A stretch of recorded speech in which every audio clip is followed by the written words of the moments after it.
तो जैसा कि पिछले एपिसोड में हमने देखा था, ज़ोकिंग अपना फिर से रिकवर कर चुका था और दोबारा से तैयारी में था माइनर वर्ल्ड में जाने की। अब आगे लेकिन अंदर जाने से पहले ये काम करता है, उन कहतियों के बारे में विश्लेषण करता है, मतलब जानकारी प्राप्त करता है, जो कि मतलब नासा एंड सोल लेवल पर हैं और उसमें भी टॉप लेवल पे हैं, जो कि हेवनली टर्बुलेशन को प्रोवोक कर सकते हैं ऊपर जाने के लिए। तो एक नाम जैसा मिल जाता है, एक अलग प्रजाति का था विंग फ्लायर करके, जो कि एक गुफा में माइनर वर्ल्ड में कहीं पर था और डीप मेडिटेशन में लगा हुआ था और ज़ोकिंग वहीं पहुंच जाता है। हालाँकि वो रिएक्ट तो करता है ज़ोकिंग को देख कर के, भागने की कोशिश भी करता है। लेकिन क्योंकि इस अब वर्ल्ड में क्योंकि ज़ोकिंग एक तरह से रूलर है, उसके अंदर में ये जो मैजिकल लॉज़ कंट्रोल में है, तो ये ज़्यादा कुछ कर नहीं पाता है। अगर हाँ, इस माइनर वर्ल्ड के बाहर में होता तो विंग फ्लायर एक मतलब बिना पसीने की बूंद बहाए ज़ोकिंग को मार सकता था। और तुरंत वो ज़ोकिंग को एक्सॉल्टेड वन कह के बुलाता है। लेकिन ज़ू जवाब नहीं देता है, पूरी आँख उसकी मानो बर्फ़ के समान कोल्ड थी। और ये तुरंत ही बहुत सारे पिल्स इस विंग फ्लायर की तरफ फेंक देता है। तो ये देख कर के वो अचंभित हो जाता है विंग फ्लायर। लेकिन उसको डाउट भी आता है, देखो कोई चीज़ फ्री में नहीं मिलती, तो वो फिर से पूछता है इसका? तो बोलता है या तो खा लो, तो मैं तुम्हें ज़बरदस्ती तुम्हारे गले में घुटवाऊँगा। तो उसे खाना ही पड़ता है और धीरे-धीरे खा रहा था, एक-एक करके। ज़ू तुरंत एक पाम का अटैक मारता है। ऑरा इतनी पावरफुल थी कि उसकी बॉडी कोलैप्स होने से जस्ट बचती है। तो फिलहाल अब पिल्स की जो एनर्जी थी, उसकी बॉडी में मिक्स होने लगती है, वो रिकवर कर जाता है। लेकिन ये काफ़ी नहीं था, तो और भी बहुत सारे पिल्स उसके मुँह में डाल देता है। देखो ये बंदा बहुत करीब था स्पिरिट रोव लेवल के, लेकिन उसके लिए आपको हेवनली डाउ की ज़रूरत होती है और यहाँ पर आपको हेवनली डाउ कैसे मिलेगा ना, एक माइनर वर्ल्ड में हो। और उसको अब समझ में आ चुका था इस विंग फ्लायर को कि ज़ोकिंग क्या करने की कोशिश कर रहा है। जब तक कि वो कुछ बोल पाता, आसमान में बिजलियाँ कड़कना शुरू हो जाती हैं, मतलब जो टर्बुलेशन होता है स्पिरिट रोव के लिए जो आता है, वो आना शुरू हो जाता है। अपने कल्टीवेशन बेस को सप्रेस करने को देखता है ताकि हेवनली टर्बुलेशन आए ही नहीं। और तो उससे बोलता माय लॉर्ड मैं मरने के लिए तैयार हूँ, क्योंकि सू का जो शैडो था इसको कंट्रोल करने की कोशिश करता है। अब ये देखो कुछ नहीं कर सकता, शैडो इसको कंट्रोल करके था। जैसे ही बिजलियाँ इसके ऊपर गिरना शुरू होती है, शैडो हट जाता है वहाँ से और वही हेवनली साइबर वाली ऑरा फिर से बनती है। ज़ू फिर से उस टेक्निक को बैठकर देख रहा था। एनलाइटनमेंट वाले पार्ट पर फोकस करता है हेवनली सेबर के। लगभग 300 सांस के बराबर ये प्रोसेस चलता है। बादल फिर गायब हो जाते हैं। तो ऐसे ही ज़ोकिंग करते रहता है, मतलब बाकी कल्टीवेटर के साथ भी, और इससे ही कुछ दिन गुजर जाते हैं और फाइनली उस दिन पहुंच जाता है जिस दिन उसका अपॉइंटमेंट था निंगयान के साथ। तो शाम का समय था, ये बाहर जाता है जहाँ पर हमें निंगयान और ऐसे ही बहुत सारे स्वॉर्ड सेजेस को दिखाया जाता है जिनको कि अप्रूवल की ज़रूरत थी फुल स्वॉर्ड सेज बनने के लिए। तो निंगयान के देखो लोग मज़े ले रहे थे कि यार उसके लिए कोई आएगा भी। तो वो काफ़ी व्याकुल था और सब पूछते भी हैं निंगयान से, वो जो मिडिल एज स्वॉर्ड सेज थे जो कि बेसिकली मुहर लगा रहे थे कि हाँ ठीक है अब तुम बन गए, कि कौन है, कौन आ रहा है तुम्हारे लिए रिकमेंडेशन लेकर के। निंगयान फाइनली ज़ोकिंग का नाम ले लेता है। पहले तो सोच रहा था कि नाम लूँ ना लूँ, मतलब बहुत सी चीज़ें हैं। मतलब नाम नहीं लेता है, ऐसा शांत रहता है, सोचता है लूँ, नहीं लूँ, लूँ, नहीं लूँ। ज़ोकिंग का नाम बड़ा था यार, 30,000 मीटर का लाइट उसने हासिल किया था। और ज़ोरान एक पूछ देता है कि तुम तो वहीं से हो ना जहाँ से ज़ोकिंग है? ये हाँ में सर हिलाता है। बाकी भी जो 3 स्वॉर्ड सेजेस थे, वो सुन के हँसने लगते हैं। निंगयान को गुस्सा तो बहुत आ रहा था और वो तीनों मज़े ले रहे थे कि मतलब वो लोग भी इन्हीं चीज़ों के लिए आए थे। कह रहे तुम तो फर्स्ट रैंक लेकर आए हो ना इस बार, क्योंकि निंगयान फर्स्ट रैंक लेकर आया था। तो आओ बैटल कर लेते हैं। उसको गुस्सा तो आता है और जैसे ही वो चाहता है आसमान में उड़ने की इनसे बैटल करूँगा, तब तक एक आवाज़ आती है, सॉरी निंगयान मैं थोड़ा लेट हो गया। और ये ऑब्वियसली ज़ोकिंग था। तो अब ज़्यादा स्टोरी बताने के मतलब नहीं है। इवन जो सीनियर थे, वो जो मिडल एज्ड वाले, वो भी ज़ोकिंग को जानते थे और ज़ू उनका नाम लेके बोलता है, रिस्पेक्ट दिखाता है। तो काफ़ी प्रभावित होते हैं वो ज़ोकिंग से और निंगयान का फाइनली अप्रूवल, मुहर लग जाता है कि वो एक स्वॉर्डसेस ऑफ़िशियली बन चुका है। और ये जो स्वॉर्डसेस थे उनका सरनेम ज़ाओ करके था। ज़ू भी यहाँ पर ज़्यादा रुकता नहीं है। ये जो ज़ाओ करके थे स्वॉर्डसेस, उनसे बात करता है फिर चला जाता है। वो लेवल 9 से गुज़र रहा था, तभी उसे पैलेस लॉर्ड की आवाज़ सुनने को आती है कि तुम्हें लोग बस कहते हैं कि यार तुम चोज़न हो, इसका मतलब तुम ज़्यादा नहीं उड़ रहे हो हवा में। बेसिकली वो कॉन्ग ज़ियांगलोंग को डाँट रहे थे। तो ज़ू रुक जाता है। सीनियर कॉन्ग की तरफ देखता है जिनका कि मुंडी झुका हुआ था और पैलेस लॉर्ड सामने खड़े थे और वो बोल रहे थे कि बाकी लोगों को लगता होगा कि तुम क्या ही खतरनाक बंदे हो, लेकिन तुम रूल्स वगैरह मानते नहीं हो। और इस बार सच में ये काफ़ी गुस्से में थे पैलेस लॉर्ड कि हम ये सब रूल अगर कोई इग्नोर करेगा तो हम बर्दाश्त नहीं करेंगे। तुम्हें लगता है कि तुम ज़्यादा होशियार हो। ज़ू को समझ में आ चुका था कि चल क्या रहा है। कुछ क्रिमिनल्स कॉन्ग ज़ियांगलोंग लाए होंगे, लेकिन उसमें भी कहीं न कहीं कॉन्ग ने कुछ कांड कर दिया होगा। लेकिन ज़ू को ये लगता है यार पैलेस लॉर्ड हमेशा इतना ज़्यादा क्यों गुस्सा करते हैं बिग ब्रो कॉन्ग पर। हालाँकि कॉन्ग फाइनली रिप्लाई करते कि मैं कोई रूल नहीं तोड़ रहा था। मुझे बस इसमें एक्स्ट्रा दिन लग गए। मैंने कुछ विक्टिम्स को बचा लिया, अगर नहीं बचाता तो मेरा समय नहीं लगता फिर। अब आप क्या चाहते हो कि मैं कोई मरता हुआ को उसकी रक्षा भी ना करूँ? पैलेस लॉर्ड गुस्से में कहते बहुत बदतमीज हो गए हो तुम। आसपास कुछ जेलर्स भी खड़े थे, वो लोग भी शांत थे, कोई कुछ नहीं बोलता है। उसके बाद थोड़ा वो अपना ज्ञान देने लगते हैं कि मैंने तुम लोगों को क्या समझाया था तुमको कि स्वॉर्ड्स बनने का मतलब क्या होता है? तो वो कॉन्ग जियांग लोंग उसका जवाब देते हैं और गुस्से में और बोलते हैं, तुम्हारे जैसे लोग बैटलफील्ड में शहीद हो जाते हैं क्योंकि तुम दिमाग तो लगाओगे नहीं, पूरा इमोशन में खेलने को देखोगे और तुम्हें ट्रैप करना बहुत आसान होता है तुम्हारे जैसे लोगों को। और वो आते थे कि इस बार ये 2 महीने जेल में बंद रहेगा और कोई इससे मिलेगा नहीं। अब ज़ोकिंग की तरफ भी पैलेस लॉर्ड की नज़र जाती है कि तुम क्या देख रहे हो? तुम्हें डी 132 का सीक्रेट समझा कि नहीं है? यूनिट सी में कोई एनलाइटनमेंट मिला? ज़ो हाँ में सर हिलाता है और आगे बढ़ जाता है और उसके बाद वो एक बार नज़रें मिलाता है सीनियर कॉन्ग से, लेकिन कुछ कर नहीं सकता था। फिर ज़ो लेवल 90 की तरफ अपने बढ़ जाता है। ज़ो के दिमाग में आता मतलब पैलेस लॉर्ड को पता है कि मैं एनलाइटनमेंट हासिल करने की कोशिश कर रहा हूँ। ऑब्वियसली उनको पता होगा, ज़ो को मालूम था कि पूरा भाई ये जो जेल वगैरह सबके तो मेन वही है ना, पूरे स्वर्डसेस के ओनर हैं। और घोस्ट 10 से फ्री मिलता है तो वो बोलते हैं वो अल्कोहल पी रहे थे और हँसते हैं। मज़ा आया होगा तुम्हें अभी पैलेस लॉर्ड से सुन करके। और वो बोलते हैं वो स्ट्रिक्ट हैं लेकिन तुम लोग समझते नहीं हो, वो तुम लोगों के लिए ही स्ट्रिक्ट हैं। और बताते हैं कि उनका बेटा बैटल में मर गया था। तो सुकिंग अचंभित था और फिर वो बताते हैं नए लोग थोड़ी जानते हैं, उनके 2 बेटे थे। दोनों स्वॉर्ड सेजेस थे, बहुत टैलेंटेड थे। एक तो होलीटाइड टेरिटरी में था मिशन को लेकर के, वहाँ मर गया था। बेसिकली मतलब उसने खुद को ही मार लिया था क्योंकि उसको पकड़ने वाले थे वो लोग, कैप्चर करने वाले थे। और दूसरा तो किसी के साथ उसका रिवेंज चल रहा था, जो भी उसने उसको फँसा के मार दिया था। घोस्ट एंड ज़्यादा डिटेल में नहीं जाते। ज़ो इस दौरान लेवल 89 की तरफ थोड़े समय के लिए देखता है। घोस्ट एंड को रेस्पेक्ट दिखाता है और जो म्यूरल था जिससे आप माइनर वर्ल्ड में एंटर करते हो पेंटिंग से, ये एंटर कर जाता है और अपना जो ईस्ट डिस्ट्रिक्ट 13 था जो कि इसको अलॉट हुआ था, उस तरफ बढ़ जाता है। और ज़ू ने कुछ दिन पहले और भी यूनिट सी के जेलर से मिला था कि कुछ ऐसे इनमेट्स जो कि हेवनली टर्बुलेशन के करीब हैं, इसने उनसे माँग लिया था। और फिर से हेवनली सैबर की तरफ देख रहा था क्योंकि एक बंदा जो कि मतलब हेवनली टर्बुलेशन उसके करीब था, तो वही फिर से सैबर प्रकट होता था तलवार मारने के लिए, तो ज़ो बार-बार देखता था। अब बहुत कम जेल कैदी ऐसे बचे थे जो कि मतलब बहुत करीब थे ब्रेक थ्रू के कि जहाँ पर ये टर्बुलेशन को प्रकट करवा सकता था। और उसको लगता फाइनली कि यार जैसा मैं सोच रहा था हेवनली सैबर ये वैसा काम नहीं कर रहा है। लेकिन ज़ोकिंग गिव अप नहीं करता है। अपने दिमाग में ना ऐसे ही बनाते रहता है नई-नई छवियाँ, फिर मिटाते रहता है। आधा महीना और बीत चुका था। उसको लगता है यार क्या चल रहा है? लेकिन गिव अप तो करना नहीं चाहता था कि यार जब मैं वो जो टेम्पल्स में जा कर के हासिल किया था या फिर घोस्ट एम्परर माउंटेन की छवि बनाया था, तब इतना तकलीफ नहीं हुआ था मुझे। लगता मैं कुछ गलत कर रहा हूँ। उस सिचुएशन के बारे में ध्यान से सोचने लगता है कि यार लगता है मैं गलत रास्ते पर जा रहा हूँ कि मेरे हर एक एनलाइटनमेंट एक स्पेसिफिक मेथड की वजह से काम किए थे जो कि मैं यूज़ कर रहा था। किसी में आत्मा पर फ़ोकस कर रहा था, किसी में शरीर पर फ़ोकस कर रहा था। जैसे कि वो जो टेक्नीक है सॉलिटरी सैबर वाला वो बॉडी पर फ़ोकस करती है, शरीर पे। और घोस्ट एम्परर माउंटेन की जो और है वो सोल पे फ़ोकस करती है।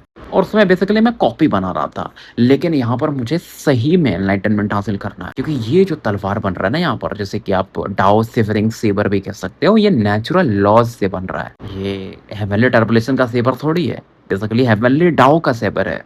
मतलब ये मैजिकल लॉज़ को यूज़ कर रहा है सामने वाले के पे अटैक करने के लिए। कल्टीवेटर का हिस्सा ही नहीं है वो। बेसिकली वो किसी भी कल्टीवेटर के बॉडी से स्पिरिचुअल एनर्जी को रिमूव कर देता है, फिर डिस्ट्रॉय कर देता है। एक प्रकार का ये धार्मिक टेक्री है जो कि अब समझ बढ़नी शुरू हो गई थी। अब ये काम कैसे करता है इसके बारे में सोच रहा था। स्पिरिचुअल एनर्जी मैजिकल लॉज़ से ही आती है और मैजिकल लॉज़ कहाँ से आते हैं? हेवनली डाओ से आते हैं। इसके दिमाग में सब चल रहा था।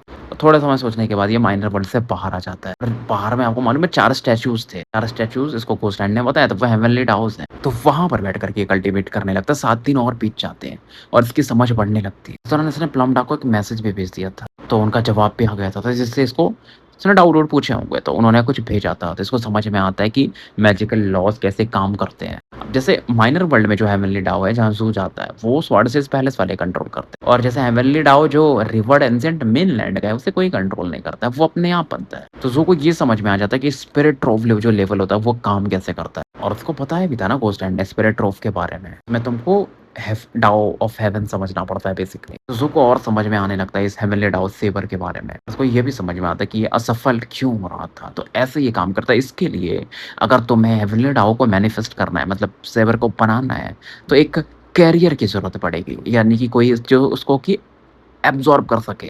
तो अपने पहले पॉइज़न कोर के बारे में सोचता है, फिर लाइफ लैम्प, फिर Imperial Glass Techniques, Violet Moon, पूरे चीज़ों को सोच-साच के फिर फाइनली इसका ध्यान जाता है इसके ब्लू ग्रीन ड्रैगन पर। क्योंकि जो ब्लू ग्रीन ड्रैगन है वो इसका खुद का है, बाकी चीज़ें तो इसने बाहर से हासिल की हैं। इसका जो ब्लू ग्रीन ड्रैगन है ये फ्यूचर में इसका हेवनली डाओ बन सकता है जो कि इसका खुद का है। तो ज़ू की आँखों में एक अलग चमक था फिलहाल। अब ज़ू की समझ देखो बढ़ चुकी थी, तो ये फिर से माइनर वर्ल्ड में एंटर कर जाता है और बढ़ता है एक वोल्केनो जो था, ज्वालामुखी जो इस डिस्ट्रिक्ट 13 के पास वहाँ पर। थोड़ी देर वहाँ पर क्रॉस लेग्ड होकर के बैठ जाता है, आसमान की तरफ देखता है और अपने लाइफ एसेंस को पहले सेंस करता है, यानी कि ब्लू ग्रीन ड्रैगन को। तुरंत ही ब्लू ग्रीन ड्रैगन इसके माइंड में अपीयर होता है और उसकी तरफ देखने लगता है। आपको अगर याद हो तो ज़ोकिंग ने ये life essence blue green dragon तब बनाया था जब ये की कंडेंसेशन के 8वें लेवल में था और उसको ये पहले फॉरबिडन सी ड्रैगन व्हेल कहा था। लेकिन बाद में जैसे-जैसे इसका पावर लेवल ये बढ़ाता गया, उसका फॉर्म भी चेंज होते गया, तो ये ब्लू ग्रीन ड्रैगन अब बन चुका है।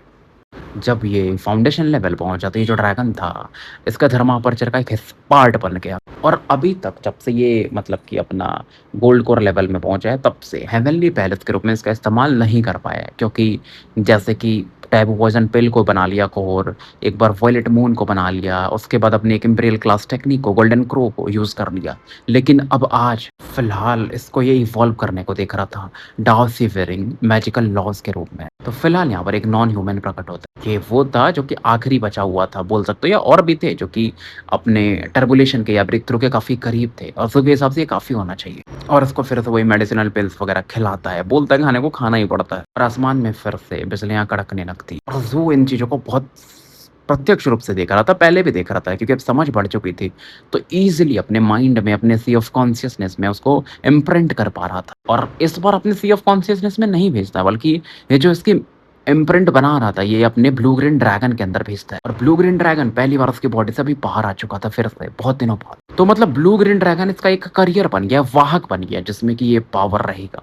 तो तुरंत जो भी था ना, पेंटिंग बनाने लगता है समझ लो ब्लू ग्रीन ड्रैगन के अंदर में। मतलब अपनी ऑरा फ़ोकस करने लगता है ब्लू ग्रीन ड्रैगन के अंदर में। समय इस दौरान गुज़रते जाता है और फाइनली जो बंदा था, जो नॉन ह्यूमन था, ब्रेक थ्रू तो कर नहीं पाता, नीचे गिर जाता है क्योंकि टर्बुलेशन ऑब्वियसली आपको सफल तो होने नहीं देगी यहाँ पर। हालाँकि इसका जो ये ब्लू ग्रीन ड्रैगन था, स्टेबल नहीं हो पा रहा था, तो लाइफ लैम्प के पावर से उसको प्रोटेक्ट करता है। ये भी काफ़ी नहीं था, तो तीसरे हेवनली पैलेस की पावर को यूज़ करता है, यानी कि पॉइज़न कोर की पावर को, जो कि ब्लू ग्रीन ड्रैगन को सपोर्ट करता है। तो जो करप्शन का पावर है पॉइज़न कोर के अंदर, वो अफ़ेक्ट नहीं करता है क्योंकि ज़ो उसको कंट्रोल कर रहा था। इस दौरान ऐसे ही 3 दिन बीत जाते हैं। ज़ो इस प्रोसेस में लगा हुआ, वो भूल चुका था क्योंकि 2000 सांस के बराबर ही रह सकता था ना, वो तो बहुत पहले निकल चुका था। और इस समय जो नेचुरल लॉज़ या मैजिकल लॉज़ के पावर है, इसको क्रश नहीं कर रहे थे। ज़ो इस समय पेंटिंग में लगा हुआ था और इस समय नेचुरल लॉज़ और मैजिकल लॉज़ बोल लो, उसके ब्लू ग्रीन ड्रैगन में मर्ज हो रहे थे। ब्लू ग्रीन ड्रैगन उस प्रेशर को बेसिकली झेल रहा था। ऐसे करते-करते 7 दिन, 10 दिन बीत जाते हैं। जैसे ही लगता था कि ब्लू ग्रीन ड्रैगन उस प्रेशर को झेल नहीं पाएगा, तो ज़ू अपने इम्पीरियल क्लास टेक्निक के भी पावर को इस्तेमाल करता था, प्रेशर को कम करने के लिए। 15 दिन बीत चुके थे और ब्लू ग्रीन ड्रैगन अब फाइनली अपने लिमिट पर था और ज़ू किंग का जो ऑरा था, पूरा फाइनल स्ट्रोक का जो पेंटिंग टाइप बना रहा था, नेचुरल लॉज़ की समझ के हिसाब से, वो आखिरी जो स्ट्रोक था ये मार देता है और थोड़ा-सा अपना ब्लड भी ब्लू ग्रीन ड्रैगन पर यूज़ करता है। और ज़ू भी इस समय काफ़ी वीक हो चुका था। इसका ड्रैगन भी काफ़ी चेंज हो चुका था। उस पर बहुत सारे रेशे जैसे दिख रहे थे। नेचुरल लॉज़ के ऑरा को देखा जा सकता था। मैजिकल सिंबल्स उस पे ब्रांड हो चुके थे। मतलब उसकी ऑरा ऐसी थी अब ड्रैगन की इसके, कि जो 4 हेवनली डाउस है ना माइनर वर्ल्ड के जस्ट बाहर में, वैसी दिख रही थी। और ज़ू की उम्मीद ये थी कि बस ये काम कर जाना चाहिए। अब देखो जो टेक्निक था वो डाउ सिवरिंग सेपर, वो कैसे काम करता है, कौन से मैजिकल लॉज़ हैं उसके ऊपर। ज़ू उसकी ही कॉपी बना रहा था अपने ब्लू ग्रीन ड्रैगन पर। बट इसकी समझ अभी उतनी ऊपर नहीं है ना, क्योंकि उतना लेवल पे नहीं है ये। तो 10% ही बना पाता है। लेकिन 10% भी इतना था भाई कि जितनी भी इसके पास टेक्निक्स है उनसे कहीं ऊपर था। और कहीं न कहीं इसके लिए एक तरह से ये तीसरा वो हेवनली सेबर का मूव हो चुका था। 2 तो पहले ही थे इसके पास, जो 2 टेम्पल से इसने हासिल किए थे। अब ब्लू ग्रीन ड्रैगन ऐसा हवा में उड़ने लगता, मतलब ऊपर की तरफ बढ़ने लगता है, ट्रांसफॉर्म होना शुरू हो जाता है। और मानो जो 4 हेवनली डाउस थे बाहर में माइनर वर्ल्ड के, वो उस पर नज़र गड़ा करते और ऐसा लगता है ना कि सूर्य की किरणें फैलने लगी, गोल्डन ऑरा चारों तरफ। जितने भी जेलर्स थे हैरान थे कि यार ये तो बहुत शुभ घड़ी का संकेत है, नेचुरल लॉ चेंज हो रहे हैं, ऐसा क्या हो गया?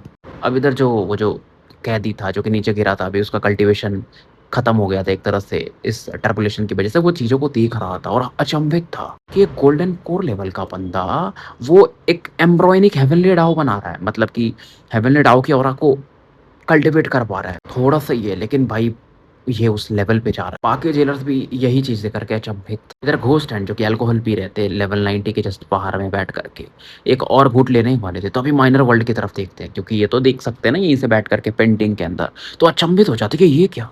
इनकी नज़र सीधा जाती है इस डिस्ट्रिक्ट 13 की तरफ। मैंने उसको बोला था कि इस डिस्ट्रिक्ट 13 जाना है क्योंकि वहाँ पर तुम्हें हेवनली टर्बुलेशन दिखेगा, तो उस सैपर का पावर दिखेगा, तुम्हें एनलाइटनमेंट मिल सकता है। और ये एक बंदे ने क्या कर दिया, मतलब उनके मुँह से शब्द नहीं निकल रहे थे, अल्कोहल थोड़ा-सा थूकते थे। इसने खुद का एक हेवनली डाउ बना लिया, मतलब जो कि पूरा नहीं है बट फिर भी। और ये ब्लू ग्रीन ड्रैगन क्या चीज़ है? तो ज़ू सफल हो चुका था और इस दौरान ये जो इन्वेट्स गिरा था, जो कि क्रिपल्ड था, उसको मार देता है। बाकी जो नाइट शिफ्ट्स को जहाँ पर इसने कैदी बनाया था, वहाँ जाता है। वहाँ पर इसने अपनी शैडो आई छोड़ी थी ना, ताकि उनकी चीज़ों को रिकॉर्ड कर सके। वो सब लेता है और फिर माइनर वर्ल्ड से बाहर आ जाता है। जैसे ही बाहर आता है, घोस्ट हैंड को देखता है। घोस्ट हैंड नॉर्मली अपने चेयर पे बैठे रहते थे, लेकिन इस समय ये खड़े थे और पेंटिंग की तरफ देख रहे थे, जहाँ से जस्ट ज़ू किंग बाहर निकलता है। वो पूछते हैं स्माइल के साथ कि वहाँ पर क्या हुआ? अचंभित थे।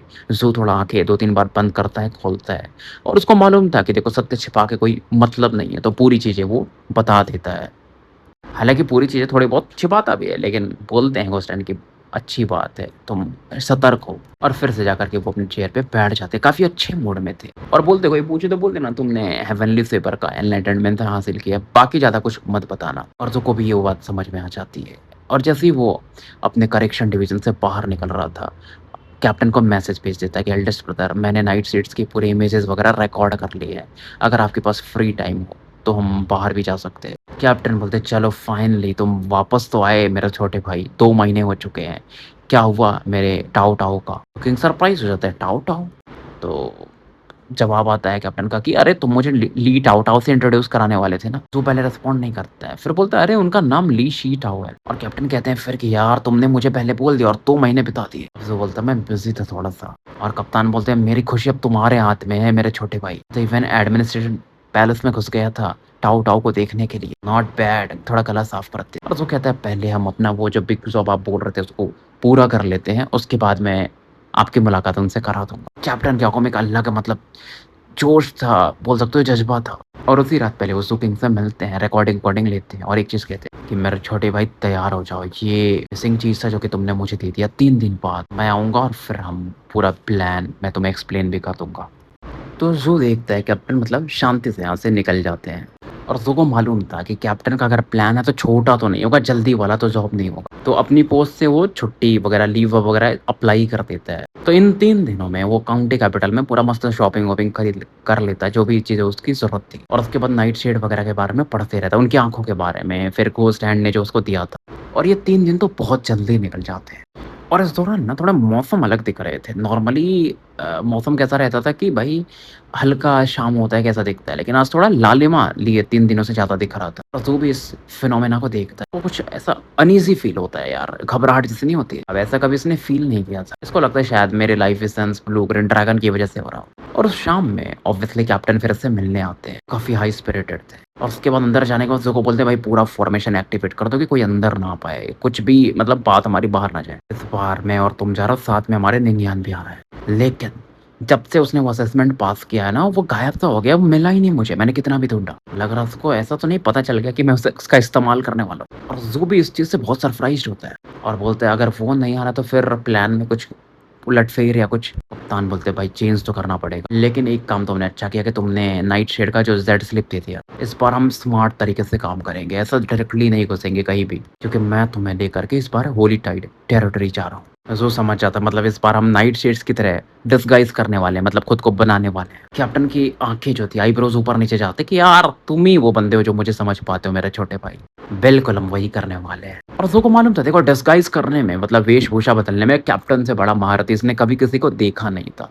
पहले भी देख चुका है, प्रिंसेस का अवतार ले लिया था कैप्टन ने तो। लेकिन ज़ो पूछता है कि होली टाइड टेरिटरी में कहाँ जा रहे हैं? तो ये बताते हैं कि ईस्टर्न वेस्टलैंड काउंटी में। बताते हैं वो कि होली टाइड रिजर्व में टोटल 14 काउंटीज़ हैं, है ना? उसमें से एक ये है, जो कि हमारे बॉर्डर के ज़्यादा करीब है, सी सीलिंग काउंटी के। और उस जगह में एक अलग एरिया है, जैसे कि 10 entrails of the true immortal कहते हैं। अब देखो इसके बारे में ज़्यादा आइडिया नहीं था। और कैप्टन कहते हैं कि तुम्हें नाम थोड़ा अजीब लग रहा होगा ना, 10 entrails of the true immortal. Basically एक ट्री से रिलेटेड है। इसके 10 तनाएँ हैं, तने हैं मतलब कि आसमान तक जाते हैं मतलब। उसका पुराना इतिहास है, जब वो ब्रोकन फेस ऑफ गॉड नहीं आया था, तब वो भाई आधा रीजन में फैला हुआ था। बहुत लोग उसकी पूजा करते थे। मतलब जो पूरी स्टोरीज़ थी कैप्टन बताते हैं, सैक्रिफाइस से लेके हर चीज़ के बारे में। और ये जो है ना, ये जो 10 एंट्रेल्स है मतलब ये जो पेड़ है बेसिकली वो इमॉर्टल करके एक प्रजाति थी उनसे जुड़ा हुआ है, जो कि मतलब इमॉर्टल थे। और कप्तान इस दौरान जोकिंग को एप्पल देते हैं और पीच खुद खा रहे थे। पीच होगा कोई फल भाई, अपने को नहीं पता है। मतलब वो कैसे इवॉल्व होते हैं ये लोग, ये उसके बारे में भी चीज़ें बताते हैं कि बेसिकली ये जो पेड़ है उनका जो वो इमॉर्टल थे उनकी एक्चुअल बॉडी, लेकिन जब ब्रोकन फेस ऑफ गॉड आए उसके ऑरा की वजह से वो जो इमॉर्टल थे वो अभी डीप स्लीप में चले गए हैं। और कप्तान बोलते हैं देखो यार, तुम अभी छोटे हो, तुम दुनिया के बारे में ज़्यादा नहीं जानते हो, तुम्हें कुछ चीज़ें अपने बड़े भाई से सीखनी चाहिए। जो भी हाँ में सर हिला देता है कि बात तो सही कह रहे हैं, क्योंकि कप्तान के पास भाई ऑब्वियसली ज़्यादा नॉलेज था। और फिर कप्तान और खुश हो जाते हैं, तो फिर बोलते हैं तुम्हें क्या लगता है इमॉर्टल्स कैसे रहे होंगे? जैसे हम बोलते हैं कि यार ट्रांसेंडेंट बीइंग होंगे, अलग ऑरा होगी, ये वो फलाना ढिकाना, लेकिन हर एक प्रजाति का जो इमॉर्टल्स की समझ है अलग-अलग है। जैसे कि जो वो इमॉर्टल्स वाले लोग हैं वो उस वृक्ष को ही इमॉर्टल की तरह देखते हैं। तो अदर जो नॉन ह्यूमन स्पीशीज़ है, प्रजातियाँ, वो अपने-अपने हिसाब से सोचती हैं। और ये जो टेनिनरेल्स ट्री है ना, उसके आस-पास पूरा जंगल है बेसिकली। और हर सैकड़ों साल में यानी 100 साल में वो जंगल में ट्रू इमॉर्टल डाउ फ्रूट्स प्रकट होते हैं उस पेड़ से, और वो आँखों की तरह दिखते हैं। तुम उन्हें खा नहीं सकते। अगर खाओगे तो तुम्हारे अंदर में अलग-अलग व्यक्तित्व तुम्हारे डेवलप हो जाएँगे। मतलब एक ही इंसान के अंदर ऐसा लगेगा 3-4 लोग रह रहे हैं। Even Supreme Arbiter Immortal Society वाले जो कि अलग-अलग पर्सनैलिटीज़ के बारे में जाने जाते हैं, वो भी इसे नहीं खाना चाहेंगे। हालाँकि उन चीज़ों का इस्तेमाल हम कर सकते हैं मैजिकल डिवाइस ट्रेजर्स को और टॉप लेवल का बनाने। एक की कीमत समझ लो 10,000 मिलिट्री क्रेडिट के बराबर होता है। अगर 200-300 मिल गए तो तुम सोच लो। तो मैं समझ में आया तुम्हारा बड़ा भाई क्या प्लान कर रहा है ऑडिट ब्रांच में रह करके। और डाओ फ्रूट्स तो मिशन का बस इनिशियल लेवल है, पहला पार्ट है, बाकी भी चीज़ें हैं। कप्तान इस दौरान तक अपना पीछ खा चुके थे। ज़ू एक्टिंग करने की कोशिश करता है कि यार वो काफ़ी प्रभावित अपने बड़े भाई से, लेकिन भाई को एक्टिंग आती नहीं थी। तो कप्तान बोलते हैं यार तुम थोड़ा सीखो। ज़ू भी फिर बोलता है, थोड़ी आँखें बड़ी कर लेते कि मानना पड़ेगा बड़े भाई आपको। फिर भी कप्तान बोलते चलो यार थोड़ी बहुत चीज़ें तुम सीख रहे हो, लेकिन अभी भी टाइम है। बस कप्तान का यही था कि वो जो टेनेंट ट्रेल्स वाला जो ट्री है वो बेसिकली इमॉर्टल ही है ना, तो लेकिन वो सो रहा है, तो डेंजरस तो जगह है, लेकिन फिर भी थोड़ा थोड़ा तो आसान हो गया क्योंकि वो सो रहा है, लेकिन फिर भी वहाँ पर खतरे तो रहेंगे। कप्तान का ये था कि ठीक है वो सब है, ज़ू का ये था कि पहुँचेंगे कैसे? नाइट शेड्स बन के थोड़ी जा सकते हैं बस। और जैसे डाओ फ्रूट के बारे में बता दें कि उनको फर्टिलाइज़ होने के लिए क्लाउड मदर स्टोन की ज़रूरत पड़ती है। बट वो कहाँ तुम्हें मालूम है कहाँ, मतलब वो पत्थर पाए जाते हैं? डेब्रेक प्रीफेक्चर, हमारे सीसिलिंग काउंटी के। तो बेसिकली जब ये फल मतलब पकने वाला होता है ना, तो होली टेरिटरी के लोग क्या करते हैं टाइड के, वो क्लाउड मदर स्टोन्स को स्मगलिंग कराते हैं। और तुमको मालूम ही है कि याओ क्लैन वाले जो हैं वो होली टाइड वालों को सपोर्ट करते हैं, क्योंकि उससे याओ क्लैन की भी कमाई होती है। तो कैप्टन बोलते समझे छोटे भाई? तो जो समझ आता है अच्छा, तो हम उस कारवां के समूह में इकट्ठा होकर के फिर होली टाइड पहुंचेंगे। कैप्टन बोलते हैं बिल्कुल, इसीलिए मैंने नाइट शेड्स की तुमसे रिकॉर्डिंग मांगी थी कि वो लोग कैसे बात करते हैं, क्या चीज़ें हैं, मतलब हर चीज़, पहनावा से लेके हर चीज़। और उसके लिए हमें कुछ वर्ड से जिसकी भी ज़रूरत पड़ेगी। वैसे भी तुम्हारा कॉन्ग के साथ अच्छा रिलेशन है, तो हम उसका इस्तेमाल कर सकते हैं। ज़ू पूरा मैटर समझ चुका था। मैटर तो काफ़ी डेंजरस था ये, क्योंकि उसको मालूम था खतरे तो आएँगे अगर आपको स्ट्रॉन्ग बनना है तो। अब कैप्टन के जाने के बाद ज़ू कॉन्ग को मैसेज भेज देता, पूरा सिचुएशन बताता है। तो अंदर की चीज़ें नहीं बताएगा ऑब्वियसली, बस कि नाइट शेड की तरह बनना है। तो कॉन्ग हँसते हैं, मैं तुम्हें जॉइन कर लूँ? ज़ू बोलता है नहीं, नहीं मेरे बड़े भाई तो कब अपना कॉन्ग समझ जाते हैं कि वो तुम्हारा बड़ा भाई जा रहा है। लेकिन मैं तुम्हें फिर भी बोलना चाहूँगा कि चेनेरन्यू की 1 मीटर की लाइट थी, थोड़ा सावधान रहना। बट ज़ू फिर भी बोलता है क्योंकि मैंने उनके साथ बहुत सारे लाइफ और डेथ बैटल झेले हैं, तो चलता है मेरे लिए। तो फिलहाल वो कॉन्ग भी मान जाते हैं कि सुबह में मिलते हैं फिर। अब रात का समय था तो ज़ू अपना पूरा बैग वूग तैयार कर लेता है। लमडाक को भी एक मैसेज भेज देता है कि भाई वो जा रहा है थोड़े लंबे समय के, और उसके बाद कल्टीवेशन में बैठ जाता है जब तक कि सुबह नहीं हो जाता है। लेकिन जब तक कि लालिमा पूरी तरह से छा जाती, मतलब पूरी तरह से सुबह हो जाता, इसके स्वॉर्ड पवेलियन में प्लमडाक आ चुकी। और वो बोलते देखो मैं तुम्हें रोकने वाली तो नहीं, लेकिन तुम्हारे पास उतने प्रोटेक्टिव आइटम्स नहीं है जो कि तुम्हें सेफ रख सके, तो मैं तुम्हें एक देने आई। दरवाजे के पास वो खड़ी थी और भाई क्या ही बोले, उन्होंने गाउन पहन के रखा था और अलग ही भाई कि पूरी तरह से सुबह नहीं हुआ था, तो मूनलाइट के सामने अलग ही भाई मतलब भला की खूबसूरत दिख रही थी। तो फिलहाल हम स्टोरी यहीं समाप्त करते हैं और मिलते हैं फिर कल एक नए एपिसोड के साथ। तब तक के लिए मैं आपका साथी एन अल्केमिस्ट AKA मुसाफिर विदा लेता हूँ।